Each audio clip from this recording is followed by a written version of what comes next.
अस्सलाम वालेकुम। आज का हमारा lecture chapter number 8, topic Newton and Laplace formula for the speed of sound in air. Very important long question है ये। टॉपिक में देखिएगा लिखा हुआ है कि speed of sound depends upon two factors, v equals to under root E by rho. Again repeat कर रहा हूँ, v equals to E over rho under root. E जो है उसे कहते हैं कंप्रेसिबिलिटी ऑफ मीडियम और इनर्शिया ऑफ मीडियम। आप ये कह सकते हैं कि जो स्पीड ऑफ साउंड है ये दो फैक्टर्स पे डिपेंड करती है, एक कंप्रेसिबिलिटी पे डिपेंड करती है, दूसरा उसके इनर्शिया यानी डेंसिटी पे डिपेंड करती है। तो कंप्रेसिबिलिटी को हम आम और सादा अल्फाज में इलास्टिसिटी भी कहते हैं। इलास्टिसिटी ई और इनर्शिया जिसको हम डेंसिटी की टर्म में यूज़ करें मीडियम का, वो ये है। तो कंप्रेसिबिलिटी और इनर्शिया पे डिपेंड करने वाली जो चीज़ है उसका नाम वेलोसिटी वी, और ये न्यूटन ने फॉर्मूला ड्राइव किया था। Newton formula for the speed of sound in air में वेरी इंपॉर्टेंट पॉइंट ये वाला, न्यूटन ने ये सपोज किया था कि साउंड वेव जो पास करती है एयर में एट कांस्टेंट टेम्परेचर पर, जब साउंड की वेव्स किसी भी कांस्टेंट टेम्परेचर पर ट्रैवल करती है तो आप जानते हैं, केमिस्ट्री में पढ़ा हुआ है, आइसो मीन्स सेम और थर्म मीन्स हीट, तो इट मीन्स आइसोथर्मल प्रोसेस है ये। और आवाज़ जब भी किसी मीडियम में से गुजरेगी तो टेम्परेचर सेम रहेगा, कांस्टेंट रहेगा। ये किसने बताया था? न्यूटन ने। सो बाय यूजिंग बॉयल्स लॉ, अब आप ये भी कह सकते हैं कि आइसोथर्मल प्रोसेस है न्यूटन का फार्मूला, और इसमें बॉयल्स लॉ भी वैलिड है, क्योंकि बॉयल्स लॉ में क्या है? Pressure inversely proportional to volume forward temperature remain same. तो यहाँ पर दो प्रोसेसेस वैलिड हैं या दो प्रोसेसेस यूटिलाइज हो रहे हैं, एक आइसोथर्मल प्रोसेस और एक Boyle's law. He calculated the formula for the speed of sound. वहाँ पर जो उसने स्पीड ऑफ साउंड का जो फार्मूला ड्राइव किया था, कंक्लूड किया था, आइए उसकी तरफ चलते हैं हम। तो यहाँ इक्वेशन लिखी हुई है P1V1 इक्वल्स टू P2V2। अब इससे पहले आप ये भी लिख सकते हैं कि pressure inversely proportional to volume, या प्रेशर इंटू V डिवाइड हो रहा है, वहाँ जाकर P से V मल्टीप्लाई होगा, PV इक्वल्स टू कॉन्स्टेंट हो गया, या P1V1 इक्वल्स टू P2V2। ये केमिस्ट्री में पढ़ चुके हैं आप इक्वेशन।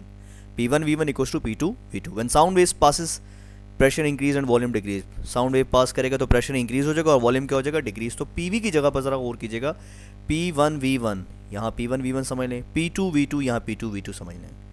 तो P1 की जगह P, V1 की जगह V, P2 की जगह P और V2 की जगह V। लेकिन यहाँ पर एक चीज़ ऐड की गई है प्लस में और एक चीज़ माइनस की गई है डेल्टा V में। ये क्या है?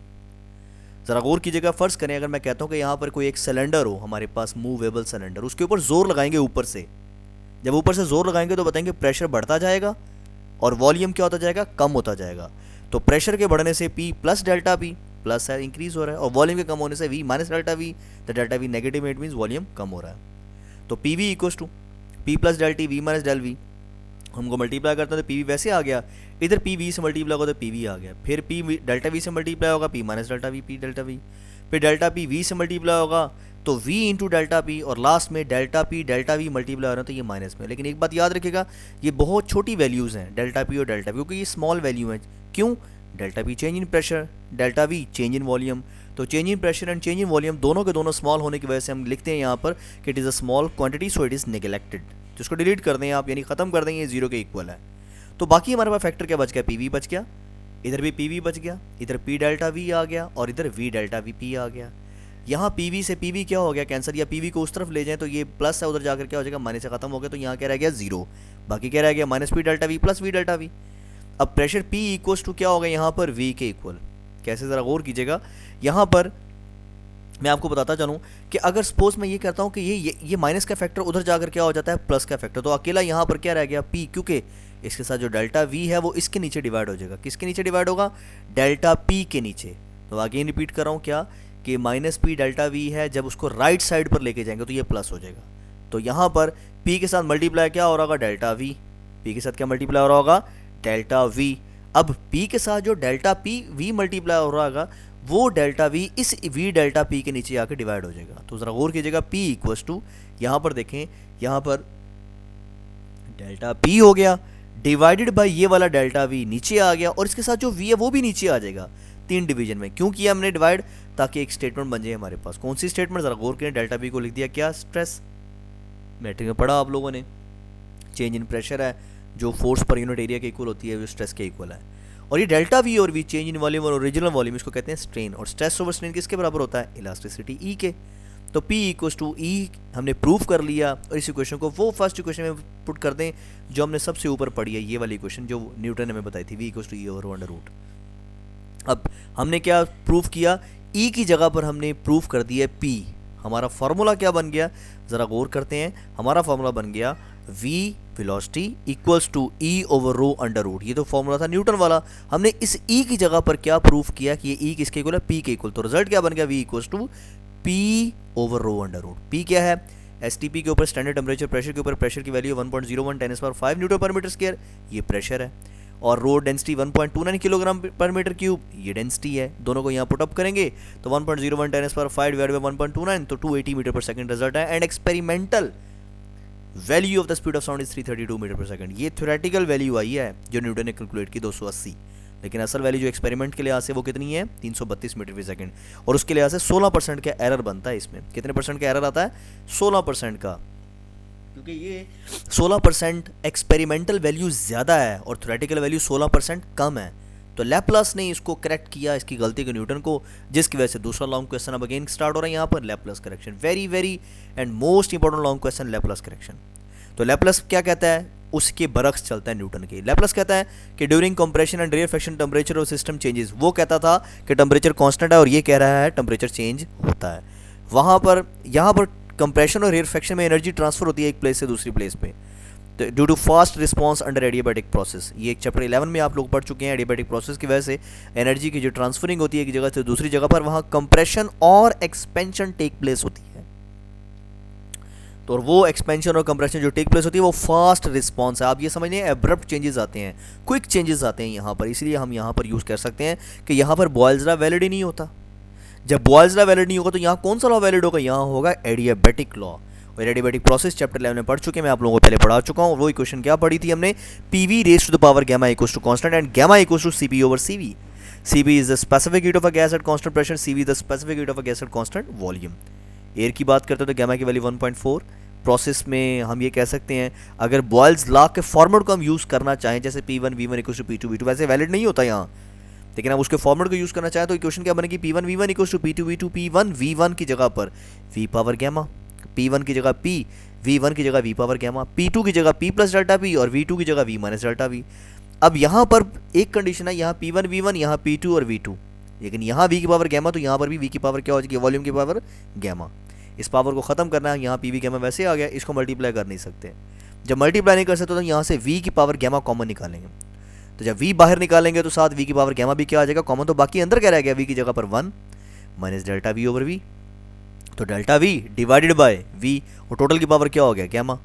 तो इक्वेशन क्या लिखी हुई है, P plus delta V into V power gamma common आ गया, इंटू V की जगह पर क्या आ गया 1 minus delta V over V, delta V over V। इसकी पावर क्या होगी, गैमा। अब देखें यहाँ पर V पावर गैमा से क्या हो गया, कैंसिल होगी दोनों राइट से। यहाँ क्या बच गया, प्रेशर P बच गया। बाकी क्या बच गया, यहाँ P plus delta V 1 minus delta V over V into power gamma.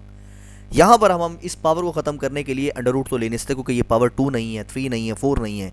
In fact this is the gamma power. और गैमा पावर को हम ओमिट करने के लिए, ख़त्म करने के लिए जो एक्सपेंशन यूज़ करते हैं उसका नाम क्या है, बायनोमियल एक्सपेंशन। और उसका फॉर्मूला क्या है, 1 minus x total raise power n equals to 1 minus x n x plus higher power n. और ये फार्मूला फर्स्ट ईयर का चैप्टर नंबर 8 मैथ्स के अंदर है। जो मैथ्स के स्टूडेंट है वो जानते होंगे, लेकिन आप परेशान मत हो, बायो वाले स्टूडेंट्स भी। 1 minus x power n equals to 1 minus n x. ये फॉर्मूला क्या है, ये पावर को आपने सेकंड फैक्टर से मल्टीप्लाई कर देना है। तो देखिएगा यहाँ पर P वैसे आ गया, P plus delta V second कॉम्प, ये पावर जो है पावर गैमा, इसको इस डेल्टा V ओवर V से मल्टीप्लाई करते हैं। तो देखिए क्वेश्चन बन गया gamma into del V over V plus आगे हम ओमिट करते हैं अप टू सो ऑन। ये है बायनोमियल थ्योरम। अगेन रिपीट कर रहा हूँ, P की जगह P प्लस डेल्टा V वैसे, ये पावर में 1 वैसे, माइनस ये पावर गैमा को हम मल्टीप्लाई करेंगे इस फैक्टर से, गैमा डेल्टा V और V से। तो ये रिजल्ट आ गया। अब P वैसे है, P को मल्टीप्लाई करें, P वंस द P आ गया।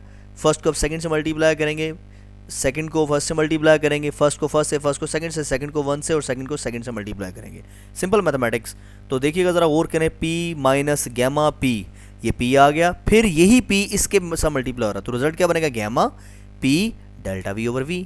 अब डेल्टा P की बारी, डेल्टा P को 1 से मल्टीप्लाई करें, हमारे पास डेल्टा P आ गया, प्लस डेल्टा P को माइनस गैमा डेल V से मल्टीप्लाई करें तो प्लस माइनस, माइनस गैमा के साथ delta P, gamma delta P और साथ डेल्टा V और V। निगलेक्टिंग हायर टर्म्स, कौन सी हायर टर्म निगलेक्ट हो, gamma delta V, delta P delta V वाली इक्वेशन हमारी क्या हो जाएगी, यहाँ कैंसल आउट हो जाएगी, ये खत्म हो जाएगी। क्यों, मैंने आपको पहले बताया था कि निगलेक्ट कर देते हैं जो चेंजेस होते हैं स्मॉल। तो इसकी वजह से डेल्टा P डेल्टा V क्या होगी, ये डेल्टा P और ये डेल्टा V, ये अगेन सॉरी यहाँ पर गैमा लिख दिया, यहाँ डेल्टा P है। अगेन रिपीट करो, यहाँ क्या लिखा हुआ है, ये वाला फैक्टर। ये पूरा का पूरा factor gamma delta P delta V ये वाला, ये यहीं पर मैंने लिखा हुआ ये वाला, ये ख़त्म हो जाएगा। तो बाकी क्या बच गया, P equals to P minus gamma P del V over E plus delta P. यहाँ पर देखिएगा पी से पी क्या हो जाएगा, अगेन कैंसिल, तो ये माइनस उधर जाकर क्या हो जाएगा प्लस, ये पूरा फैक्टर माइनस का उधर जाकर क्या हो जाएगा plus equal to delta V. Gamma P equals to क्या हो जाएगा delta V divided by delta V और वी। यहाँ देखिए गैमा पी ये डेल्टा वी और वी मल्टीप्लाई हो रहा है, वहाँ पर जाकर क्या हो जाएगा डेल्टा पी के नीचे डिवाइड। तो ज़रा गौर करें, हमारा रिजल्ट डेल्टा पी किसके इक्वल, स्ट्रेस और ये स्ट्रेन और वो इलास्टिसिटी पहले पढ़ चुके हैं। तो ये किसके इक्वल है, ई का रिजल्ट गैमा पी, ऊपर आया था ई का रिजल्ट पी के और यहाँ ई का रिजल्ट क्या है गैमा पी। तो गैमा पी इक्वल टू ई आ गया। अब वही फार्मूला न्यूटन वाला ई ओवर रो, ई की जगह पर पहले पी पुट किया था तो न्यूटन का फार्मूला बना था 280, जवाब इसका आया था वो गलत था। अब हम वी की जगह ई की जगह पर पी पुट नहीं करेंगे बल्कि गैमा पी पुट करेंगे, जो हमने लैपलास ने प्रूव करके बताया थ्योरेटिकली, एक्सपेरिमेंटली सॉरी। तो V equals to gamma P over rho, this is the Laplace formula for the speed of sound in air. Gamma की वैल्यू 1.4, पी की वैल्यू ये है और रो की वैल्यू 1.29। पुट अप करेंगे हमारा रिजल्ट आ जाएगा 333 metre. This is the closest experimental value of the speed of sound. Very important long question था, इसको आप लोगों ने अच्छी तरह तैयार करना है। उम्मीद करता हूँ आप लोगों को समझ लग गया होगा और लॉन्ग क्वेश्चन है। Thank you very much, take your time, अस्सलाम वालेकुम, अल्लाह हाफिज़।